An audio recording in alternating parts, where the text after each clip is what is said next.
Enjoy this great game.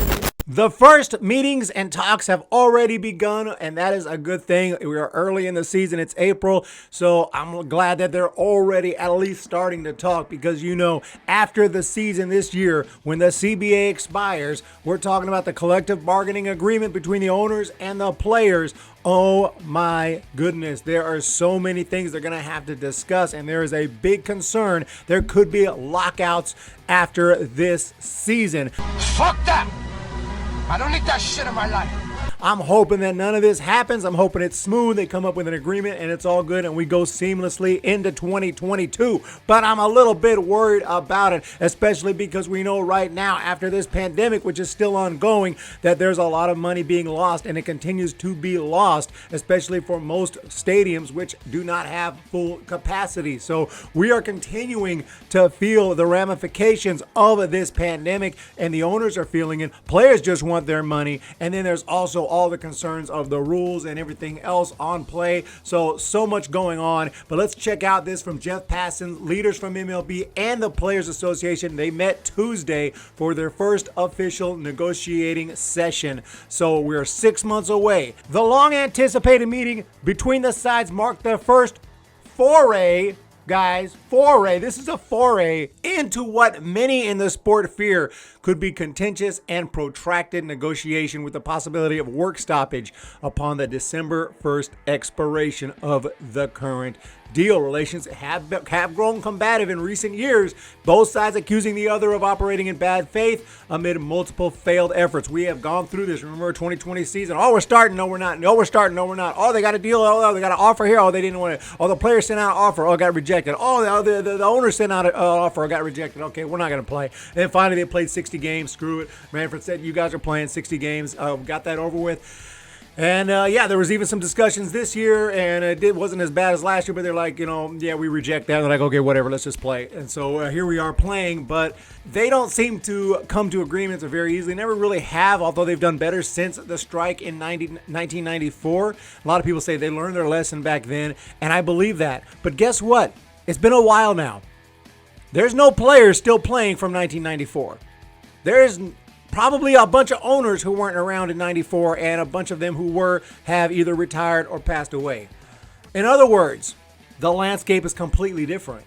There's not a lot of people in the game right now who are around baseball. They were around, but they weren't around Major League Baseball in 1994. It's been 27 years. 27 years, so I'm definitely concerned, and I'll talk about some of the things that I think they'll be discussing here, but let's take a look a little bit more here. Owners and players both understand that $10 billion a year industry could be gravely harmed by a labor dispute. They know that. Didn't stop them before, okay, and now, like I said, with all new people and new players and new owners, it might not stop them this time. So, if they can't come to an agreement, we could have a big problem. This was the first negotiating session between the sides since the union turned down MLB's offer for a paused and shortened season with full pay that included expanded playoffs. Said, yeah, we're good on that. Between those discussions and the failed negotiations about when to resume the delayed season in 2020, the led Commissioner Rob Manfred implementing a 60-game season. Mistrust between the sides depended and fostered the pessimism about the chances of an on-time agreement that percolate around the game. Lots of key words in this article. We're talking about percolating, okay? And there have been negative feelings on the player side since the basic agreement was instituted back in 2016. Player salaries are dropping 3 consecutive seasons. Now, it's easy for me and most of us to say, and I'll say it myself, like, you guys aren't happy with your pay? I mean, really? I mean, it is insane, but, we're dealing with agents or dealing with players who have, they got paid garbage money throughout the minor leagues. They have an extreme talent. They do help produce billions of dollars, and, they want their pay. So while it's easy to say, like, really, I mean, it's not enough for you, the millions and millions of dollars, like, it would be enough for me, I would think. Again, I'm not a major league player. I don't know what it's like to have an agent and be a player, but I think most of us think if I was, let's just say I was on the Giants playing first base and I'm making, I don't know, $8 million a year. I just find it hard to believe I would be like, this is bullshit. But maybe I would be. I got to be honest, because I'm not in that position, so I don't know. But I just find it hard to believe that I wouldn't be happy with that kind of money. But they might not be. They might not be. Yes, some of the highest players, the Mookie Betts and the Tatis Juniors and the Lindors and the Garrett Coles and the Trevor Bauers of the world, I'm sure are perfectly satisfied. But there's a lot of mid-tier players who are not happy, are not going to be happy. So we're going to see what's going to happen here. But it's not just the money. Players are worried about the service time manipulation, how they keep them in the minor leagues. Don't put them on the opening day roster, trying to delay free agency, keep them an extra year. That's bullshit. The players are going to be like, what's up with this? Teams tanking, teams trying to get draft picks. Players are like, what's going on? We have to try to win. I don't want to be on a team that tanks, that intentionally puts a crap product out there, and then we lose. Fuck that! I don't need that shit in my life. Also, they're going to discuss all the rules. What's up here? DH, no DH in the NL, all that stuff. And, MLB might want to put a runner at second based on all the stuff they've been doing during the pandemic.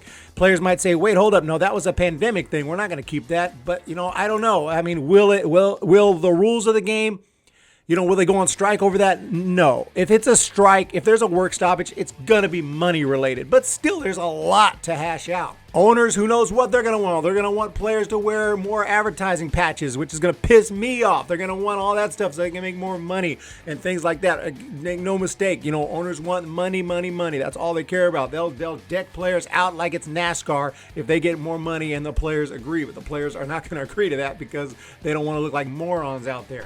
Fuck that! I don't need that shit in my life.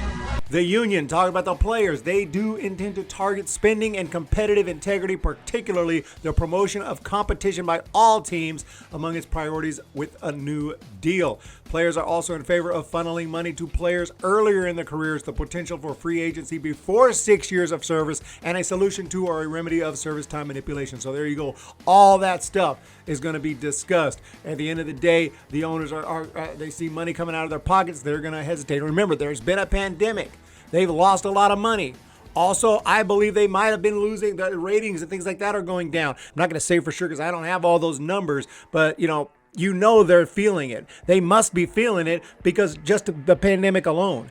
They didn't have fans last year, and most stadiums still don't have that many fans. MLB is expected to pursue a larger playoff field than 10 teams.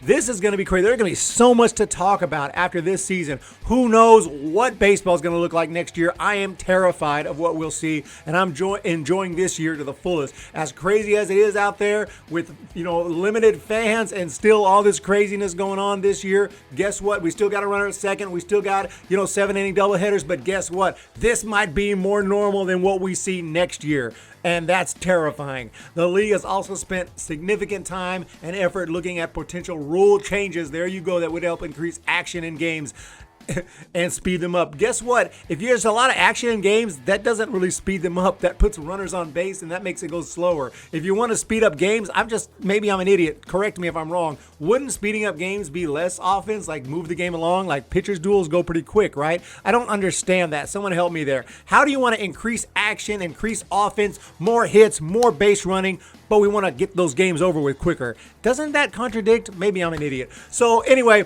let me know, guys, what you think of all of this. And do you think there's going to be a deal? Is it going to be struck quickly, or are we going to have a work stoppage after this year? For now, enjoy the season, but this stuff is in the back of my mind. We're going to be talking a lot after this year come October, November, December. Oh my God. You guys have a great day. Hit the subscribe button. Hit the thumbs up button if you're new, and I would really appreciate it. And we'll talk to you later. Fuck that! I don't need that shit in my life.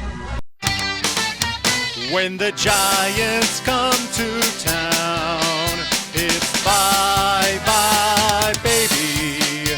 Every time the chips are down, it's bye-bye, baby. History's in the making at Oracle Park.